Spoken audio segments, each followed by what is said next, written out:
Ola, chámame Dolores Miguel Salgueiro, máis conocida por Lolita da Chitona. Eu si estuve ali, en maio do 68 en París. Éramos uns críos, dedicábamos a cuidar nenos, e despois polas tardes íbamos ás manifestacións, como non tiñamos máis sentido. E foi a miña vida en París. Votamos algo casi 8 anos, e que lo foi, bueno, un movimento estudiantil tremendo. Unha noite no barrio latino non quedou un adoquín no suelo. Levantaron todo, foi tremendo, tremendo. E foi un mes enteiro que non había nada. Primeiro non había metro, despois non había autobús, eu tiña que ir traballar, despois viñame buscar o meu jefe no coche, cando non houve gasolina xa non viña no coche, viña na moto, cando non houve pa a moto, pois íbamos a pé, 10 kilómetros, pero daba igual, porque como non había presa para nada, nin eles podían traballar, nin os outros, pois a hora que chegáramos. E bueno, foi unha experiencia moi bonita, pero foi, non sei, eu non sei, foi un movimento juvenil que cambiou moito, moito. A ver, pregunta. Pasaron 50 anos. Pasaron 50 anos. A pregunta que se me ven á memoria é que facía unha galega, unha mariñana, sí, de Viveiro, de Chilindrín probablemente, en un sitio como París, esa capital europea. Que facías ali? Por que ali? Porque ali, porque aquí traballo non había, entonces casámonos moi novos e fomos á aventura, e saleunos ben. Eu entrei na casa duns xudíos gallegos que ele da miña edad, sí, buenísimos, sigo tendo muchísimo, ainda fomos aí 2 anos alá, seguimos tendo muchísima amistade, e para min foron a miña familia durante 8 anos. Conocín outros gallegos ali, unha amiga valenciana que fomos como irmás, que me axudou muchísimo ao principio a buscar traballo. O meu marido traballaba de electricista, e bueno, e despois planteábamos ou quedarnos ou vir para aquí. Entonces, eu prefiro volver, foime ben, estou contenta de haber volto. Ben, eu quero decir que eu te entendo porque eu no ano 68 estaba precisamente loitando por o mismo que loitabas ti en Madrid, noutro plan, na Complutense. Ali, non? Pero evidentemente estábamos moi pendientes do que veñía, as noticias que chegaban desde aquela capital da que falaban os artistas, non? Chegaban como chegaban as cousas, porque aquí tiñamos unha dictadura, non? Entonces non contaban todo. Pero estábamos emocionados, era emocionado ver xente tan nova nas rúas, loitando con a policía francesa. Cal era o espectáculo que ti observabas? Era tremendo. As caras daqueles rapaces. Era tremendo, era toda xente joven, porque normalmente era da facultad, eran estudiantes, pero nosotros como éramos novos non víamos o peligro. Íbamos con eles a ver o barrio latino, a ver Ribolí onde eu vivía, e bueno, foi unha experiencia moi buena, moi bonita. Pero eu non tiña medo. Agora, se eu penso que foi unha inconsciente. Había moitas daquelas frases que non se borraron e se borrarán nunca. Unha delas que poñían nos apuntes nosos da universidade era "se proíbe prohibir". Sí, que te dice unha frase como esa? Era un canto de libertad o que estabais vivindo? Sí, era un canto de libertad. Lo que pasa é que nosotros íbamos de aquí dunha ditadura, eu era moi nova e non sabía nada. Non sabía nada. Estaba a cegas, vamos. Outra das cousas que eu recordo e que sempre escribo é aquilo que se decía que a xente nova chegou a pensar e ver que debaixo dos adoquines, porque as rúas entonces levaban adoquines, había area de playa. Ti chegastes a encontrar area de playa en algún momento? Pois non che sei dicir, eso xa non recordo. O que sei que a noite que levantaron o barrio latino era impresionante, un montón de adoquís que había, impresionante. Queimaron todos os coches, bueno, unhas movidas tremendas, tremendas. Tremendas,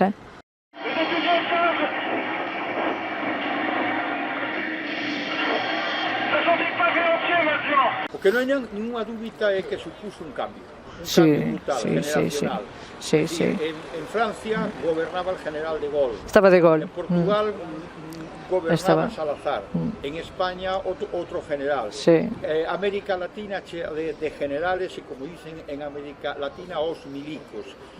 Como foi posible, como comprendes tú que xente nova, xente desarmada, xente que non ten máis que as cancións, os poemas, todo ese espírito juvenil que se atreveran como se atreveron a salir ás rúas e enfrentarse con un régimen autoritario? Home, é que a xente que saleu, os estudiantes, sí que xa tiñan máis cultura, xa sabían o que querían. Non era como os que íbamos emigrantes de aquí, non sabíamos nada. Aquí de España non sabíamos nada. De hecho, ainda hai moita xente que dice agora que pasou no 68 en París, que non o sabe, entonces. Outra das frases típicas que fixemos nosa, aquelo de la imaginación al poder. Daba a impresión que o poder cheiraba un pouco a naftalina, que os que mandaban eran xente gris, xente que iban con camisa e con corbata, pero que eran incapaces de ter imaginación. Que tes que decir de eso? Eu deso, Pablo, non che poido dicir nada, non o sei. Eu sei que foi un mes tremendo. Moitos amigos meus viñéronse, salían os autobuses da Pormalló e viñan a Valencia, de Valencia viñan para aquí, e despois xa non había gasolina nin para virse. E foi un mes enteiro, que despois no supermercado xa non quedaba nada, ni nada. Foi un mes tremendo, tremendo. Pero como éramos novos, eu penso que éramos inconscientes. Pois é unha cousa que me chamou moito a atención. Eran tempos que xa había televisión en Europa, sí, sobre todo en Francia. En París, sí. Dicen que cando o general de Gaulle veu o discurso que pronunciou na televisión francesa para calmar aos franceses, e supoño que a todos os europeos, o que menos le gustou era o aspecto de vello que tiña. Aos franceses. Hai unha diferencia grande, non? Entre aquela xeración... Sí, pero aquela noite que veu de Gaulle falar foi cando dixo, el poñía, o sea, as súas condicións. Si quería, el queríano, pero os franceses que puxera as condicións e mandar o que quería el, non quixo. Aquela noite tuvo que deixar todo. Aquela noite foi tremenda, tremenda, sí.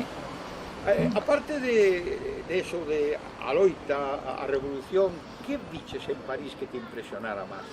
Cal foron as cousas que te deixaron máis impacto? Bueno, o cambio, date de cuenta que era unha chiquilla que nunca salía de celeiro, entonces para min, eu estaba como un pulpo nun garaxe, sin saber falar, costounos muchísimo, non foi fácil. O que pasa que, bueno, eres novo, aprendes, si queres aprendes máis asiña. Manolo, meu marido, iba á Alianza Francesa, eu pasei no mal porque estaba moitas horas solas, e non iba ao Jardín Canena, era o que me entretenía, que ali encontraba outras chicas emigrantes como a min, sobre todo esta amiga miña valenciana, que seguimos sendo íntimas, era onde pasaba un pouco o tempo. Unha das cousas que decíamos na universidade era que moito máis peligroso que unha compañía de marines norteamericanos que estaban no Vietnam era un poeta. Todos aqueles poetas daquela época deixaron escritos. Tú te acordas de la poesía daquela época, de autores ou de poemas que fixeran vibrar a xente? Non son consciente deso, non. Pero sí que oirías falar de como Raimon fixo un festival, un concerto na Facultade Económica de la Complutense, onde cantou Albent. É que a amiga esta miña tiña moitos discos dela. Esta chica era valenciana e puñía sempre os discos de Raimon. Sabes cal era no ano 1968 a canción, o tema musical que máis escoitaba en Europa? Albón, era, non? Hey Jude, dos Beatles. Tú recordas como vestía a xente? Sí, depois cando veo a minifalda foi un boom. Sí, iso xa debeu de ser nos 69, máis ou menos, pero bueno, nada. E os rapaces levaban o pelo largo e o pantalón de campana. Sí, estaba Antoine, que estaba de moda, o francés. Tú acordaste do cantante Antoine, que tiña melena larga e camisa de flores? Estaba de moda, e depois empezou a vir John Day e todos esos. Sí. Chegastes a ir a Montmartre e ver aos pintores? Sí, ainda fomos agora cando fomos aí. Daquela época, seguían pintando? Bueno, sí. Por contrario, pintaban as escenas das peleas nas calles? Bueno, había de todo, como ainda hai agora. Pintan caras, pintan paisajes, pintan de todo, pintan escenas, sí. Aquilo non cambiou moito ali París, porque eu estuve, xa che digo, hai 2 anos e pico e non... Montmartre sigue estando sigue estando igual, máis ou menos. Os campos elíseos... Les Champs-Élysées, ouais, ouais. Que máis rúas ou que máis sitios recordas tú daquel Nosotros París? conocíamos todo, vivíamos no centro, vivíamos na rúa Rivoli, cerca do Museo do Louvre. Entón, os fins de semana íbamos cos amigos e recorríamos todo, todo. O París conocía, bueno, como conozco Viveiro, igual. Chegastes a oír falar dun que chamaban Daniel Rojo? No, Daniel No. Rojo era uno de los líderes del movimiento. O que pasa No. que como paso do tempo chegou a ser o máximo dirigente dunha multinacional, o cal quer dicir que como o tempo a sí, xente cambia. Pero tú recordas algún meeting, recordas algún momento destes en que, aínda que non entenderas ben o francés, te chegara al alma o ambiente que estaba ali dándose nas rúas, como falaban aqueles cativos? Sí, pero eran chavales, sí. Xa verás nas fotos que che mando, son todos, é juventud toda, porque o movimento máis grande foron os da universidade, Despois botouse, bueno, non sei se París inteiro, pero muchísima xente ás rúas, pero máis eran os estudiantes, os que fixeron forza. Eu son neto de xudeus, e a moita honra. Sí. Estuvistes en casa dun xudeu. Sí, Os xudeus son xente moi e a mucha honra. moi lista. Que opinaban aquel home xudeu do que estaba pasando en París? Non sei, non se falaba moito. Na casa non falaba moito de política, estaban un pouco asustados, porque eles tiñan butís todos, os padres, os fillos, e tiñan que cerrar moitas veces os negocios, porque chegaba todo ese movimento, e estaban un pouco asustados. E cando regresaches a primeira vez que regresaches aquí, a tua terra, a Mariña, preguntábate a gente como te había ido en París e como habías vivido o Maio francés? No, aquí non se enterou moita xente do Maio francés. De hecho, ainda che preguntan ahora que pasou no 68, home. No, aquí non se falaba moito de política, Pablo. Non se falaba. Unha das cousas que eu teño grabado na miña dignidade é que o Maio de Francia empeza justo despois do día 1 de maio en España. E o día 1 de España, os obreiros, os traballadores españoles, iban a danzar no Estadio Santiago Bernabéu diante del general Franco e de súa dona, Doña Carmen. Que tes tú que decir dese acto de indignidade ante un militar? Ai, Pablo, eso xa son cousas que cada un pensa a súa maneira. Eu, aí na política, neso xa non me meto. Nosotros, cando íbamos de aquí, fomos cegos de todos e non sabíamos. Non sabíamos nada porque non te explicaban, éramos críos. Estabas a gusto porque non conocías outra cousa. Pero... E que cambiou en teu pensamento, en a túa vida, aquelo que vivistes e que vistes en París? Home, cambiou muchísimo. Date de conta que botamos os mellores anos da nosa vida. Foron 8 anos buenísimos. Pero tú preguntas ahora a un neno de 10 anos tamén quen foi o general Franco, a mellor non o sabe tampouco, Así que... Había mucha influencia en aquel París de Pablo Picasso? No.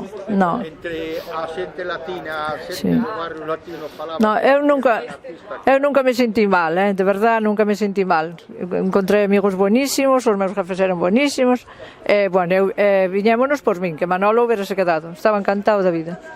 A mí non, facíaseme moi grande. Despois xa botei raíces, despois dos 6 anos eu xa casi me quedaba, pero non quería, pero non, estuve contenta de haber volto a miña terra. Por o que eu sei, en París non é fácil encontrar un peirao como de Celeiro. No, ten outros encantos. No, sí, home, é máis bonito vivir máis tranquilo, vivir.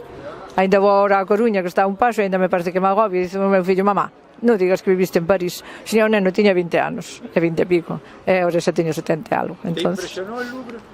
Sí, muchísimo. Impresionante todo en París, todo impresionante. Ainda estuve ayer con unha chica que foi agora e dice, vengo impresionada de todas das dimensións que hai, de todo. E non foi a Versalles. Se vas a París hai que ir a Versalles. Versalles é remontarte a María Antonieta. Versalles é impresionante. A primeira vez que eu estuve en París, unha das cousas que máis me impresionou foi ver la gran cantidad, la suntuosidad con la que tratan la memoria de Napoleón. Sí. Napoleón, que foi un home denostado durante moito tempo en toda Europa, era casi o demo, e de repente a grandeza ten que ver con o imperio de Napoleón. Pero despois tampouco foi... Acabou ben o pobre, non? Sí, non tuvo una No, historia brillante. no, después no. Claro, bueno. Si tuvieras que recordar algún pasaje de a tu estancia en París que te llamara más atención, un barrio especialmente fermoso, ¿con cuál te quedarías? Con Buf, Pigalle? a mí gustame moito, bueno, Pigal, si, gustame moito o barrio latino, e toda a parte do Sena. Eu paseo no Batumuxe, é impresionante, sígueme encantando. Fun varias veces desde que vin, e encántame. París eu penso que todo é bonito, e Pigal é precioso, é Montmartre, é todo. Pero a mí o que máis me impresiona, que xa non é París, é Versalles. Versalles é impresionante. Bueno, Versalles foi un modelo de jardines que logo Sí, se copiaron en aquí, muchos sitios. sí. Los Borbones lo trajeron Sí. a España y tamén os fixeron. E xa para rematar, volviches a París? Sí, fomos Como 3 foi a veces. cousa? Ben, o que é o centro para min está igual. Cambiou muchísimo que a Banlieue toda, aos aforas logo. Pero o centro sigue sendo igual, Cambiou un pouco do Louvre que lle puxeron a pirámide, que bueno, non fai feo, chocou ao principio. Está precioso, a min encanta. Me velo de noite iluminado é unha pasada. É unha pasada. Si tuvieras que recomendarle a chavales novos de 18 anos unha ciudad europea para ver, para aprender, para disfrutar, le recomendarías, Ah, sí. por el contrario, outra? No, a min encantame París, recomendaríalle París. De hecho, que a chica que estuve falando ayer estuvo en Londres, bueno, é distinto, xa dixo tamén, estuvo que Italia tamén é precioso, pero dice, como a París non me impresionou nada. O sea, que señas creyente ou non sellas creyente, París ben vale unha misa. Ben vale unha misa, xa o dixo Rechuli. Sacre que? É o Sacré-Cœur, precioso, precioso. Eso sigue estando igual, Pablo, non cambiou. Non cambiou nada. Cambiou o que son as aforas, todo. Pero que é o centro de París está o museo de... No, o museo pequeno que hai ali no centro agora, que era unha estación de tren. Os acordar Manolo, como lle chaman. O Museo d'Orsay, que é precioso. Que é un museo pequeno, logo se ve, é preciosísimo. Precioso, Así que París, ben vale unha misa, como dixo unha Richeleu. Vale.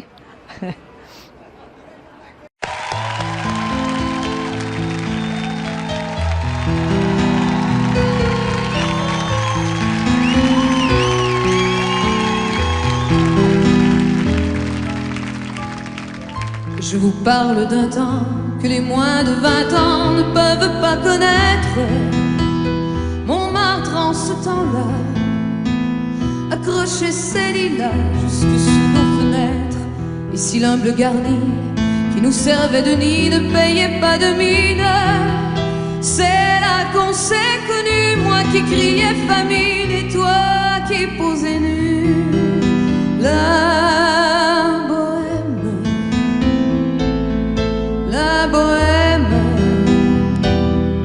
ça voulait dire on est heureux. La bohème, nous ne mangions qu'un jour sur 2. Dans les cafés voisins, nous étions quelques-uns qui attendions la gloire. Et bien que miséreux, avec le ventre creux, nous ne cessions d'y croire. Et quand quelques bistrots, contre un bon repas chaud, nous prenaient une toile, nous récitions des vers groupés autour du poêle en oubliant l'hiver. La bohème, ça voulait dire tu es jolie. La bohème, et nous avions tous du génie. Souvent il m'arrivait devant mon chevalet de passer des nuits blanches, retouchant le dessin de la ligue d'un sein, du galbe d'une hanche. Et ce n'est qu'au matin qu'on s'asseyait enfin devant un café crème, épuisé mais ravi Fallait-il qu'on s'aime et qu'on aime la vie?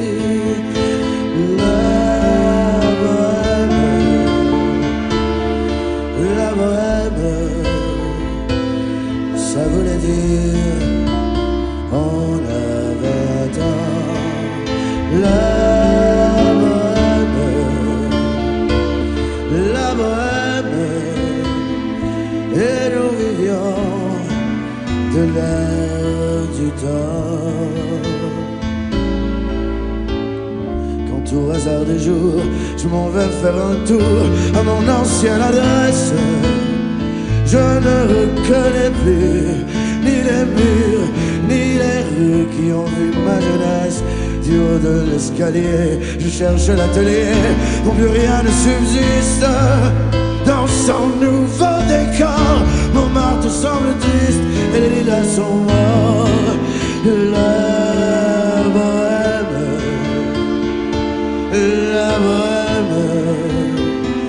on était jeunes, on était fous. La bohème, ça ne veut plus rien dire.